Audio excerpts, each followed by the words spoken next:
Hi guys, welcome back to my channel. If this is your first time tuning in, then I thank you so much. And my channel is just a little bit about everything that I'm interested in. So sometimes I talk about hair, sometimes I talk about makeup, and sometimes I talk about my career, which is dental hygiene. So today I am going to be talking about dental hygiene.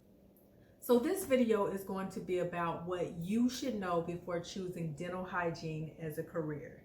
So dental hygiene, it is a good career. It's a great field to go in. It gives you flexibility. The pay is good and all of that. But before you invest time and money into something, you kind of want to know what you're getting into. So I'm just going to give you a little bit of insight about dental hygiene. Okay, so first things first, what is a dental hygienist? So a dental hygienist is a member of a dental office. She works in the back treating patients along with the dentist. But her main job is to provide oral care, preventative education, and she also examines the mouth for diseases. How do you become a dental hygienist? Well, to not get into all of that to make this video that long, to become a dental hygienist, you basically have to go to college. You can go to a 2-year college, you can go to a 4-year college, and you can go to a technical school that has a dental hygiene program. But at the very least, you have to graduate with your associate's degree and then pass your national board. Before choosing dental hygiene as a career, you want to know if it is the right move for you, because as I said, you don't want to invest a whole bunch of time and money into something only to find out that you hate it. So some of the traits or some of the characteristics that you should have as a dental hygienist is you need to be patient and understanding, because patients are going to come in, they may have a bad day, and so but you still have to work with them. So they may not be the friendliest of patients or the most talkative of patients.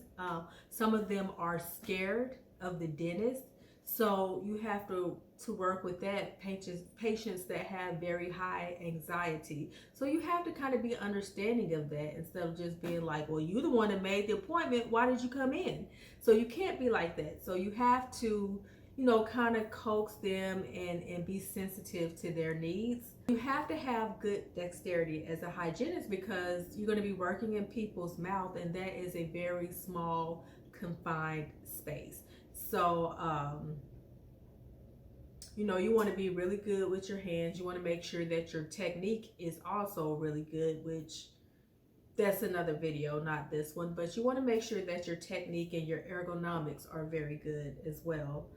You also want to have a really positive attitude, because patients are coming in to see you, and if you are a Debbie Downer or you have an attitude, you're going to turn them off. So as a hygienist, you have to remember that you are the ones that the patients are coming to see. Yes, they're coming to the dentist, but most times if patients don't have anything else done, they're going to have their teeth cleaned. They may not want to see the dentist and get crowns and bridges, and I don't want to get too technical, but they might not want to get all of that, but they are going to come in and get their cleaning. So they're going to interact with you mostly. The dentist may come in and do an exam, but you are going to be who the patient interacts with the most out of the time that they're at the office, unless of course they are coming in for treatment.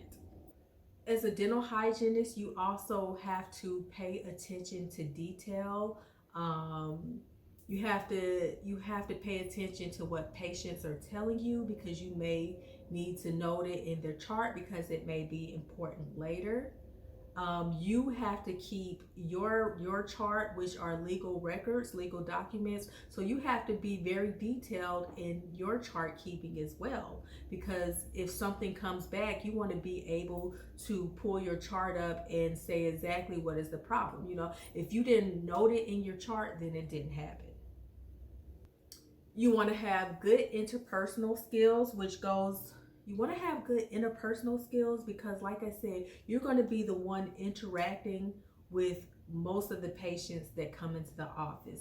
So if you have a pleasant attitude, then that gives the patient a good experience. And you always want to keep them coming back, because there are a million different offices that they could go to. They probably pass, 10 on the way to your office, but it's how they're treated at your office that determines whether they want to come back or go to another office. Skills. Plus, you're just going to be working very closely with someone, so you don't want to make it uncomfortable, since you're going to have to, be in their personal space for at least 30 minutes. Communication skills is a must, because once again, you're going to have to communicate with the patient. You're going to have to talk about treatment with them. And so you want to build good communication skills so that you can build that trust, so the patient trusts what you're telling them and trust that you are telling them the right thing. And then also you want to have good communication skills, because there are other members of your team that you're having to work with. You're having to communicate with the dentist in your office, you're having to communicate with dental assistants, and you're also having to communicate with the front office. So you need good communication skills so that everything in your office runs smoothly. Another skill that you will need as a dental hygienist is to have diagnostic or analytical skills.